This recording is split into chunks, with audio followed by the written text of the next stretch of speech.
All right, so I'm Julie Hoponick. I'm a black belt under Finney McMahon, part of the Amal Easton Henzo Gracie team. And today we're gonna kind of look at the concept of using kind of our core versus like our partner's limbs and how to attack from the top.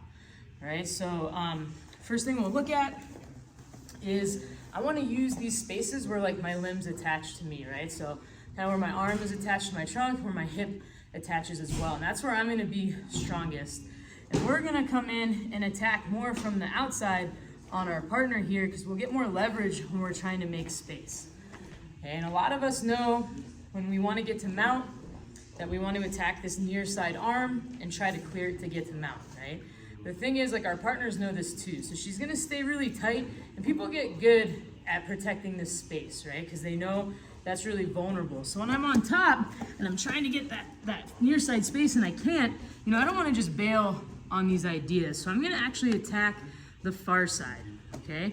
And sometimes that can be hard as well if they're really strong, right? So what I wanna do is go below their arm, and I'm gonna just settle my weight, and I'm gonna use my whole trunk, kind of the back of my armpit here, to start scraping that elbow away from her body, right? And I'm just gonna inchworm up until I get that arm all the way up above her head, right? So I want this whole space here available.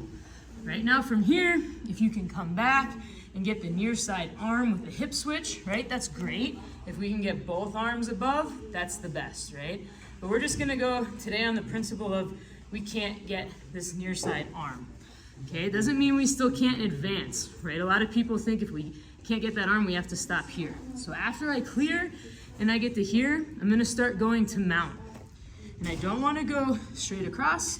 I'm gonna go kind of in a rotational movement, and I'm also gonna slide up towards her head. And that's where my hip is gonna come in and help me to finish this attack, right? So as I bring my knee over, I don't want to stay low.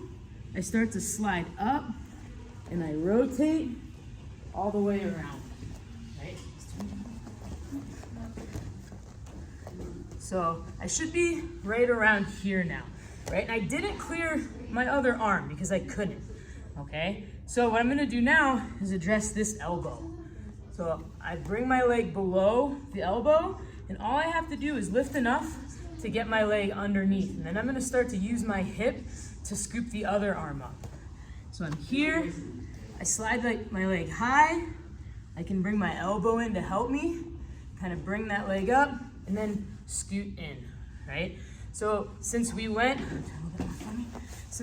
up as we finish this, right, I'm not over her hips, okay? If I hadn't done that and I had just gone straight across, I'd be here, right? I'm still in the attack, but now my partner can move me. So as I go up high, I'm gonna bridge again, like she doesn't have as much power to get the escape at this point. And then I can start to address the arms, right?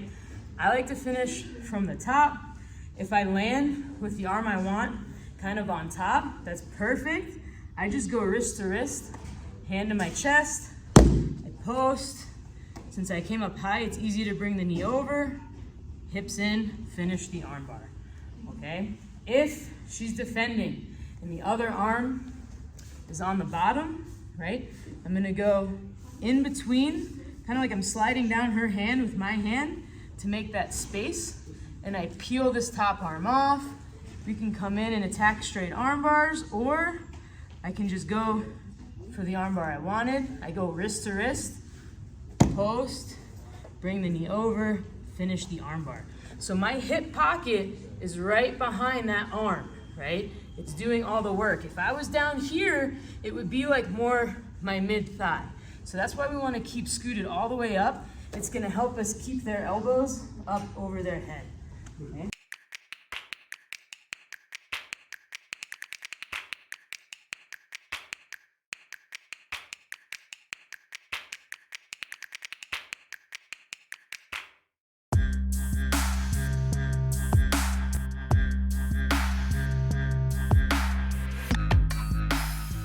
So,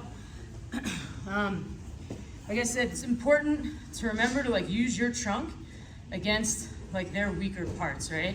If I focus on my hands on their hands, a lot of times they're going to be stronger and win. So another thing to think about is kind of how to work this in with what you guys already do at your academy as far as what your curriculum is. That's always the foundation of your game. So just thinking of those spots where you can get your ribs kind of on their trunk and use your whole body to scrape up and then move up, right?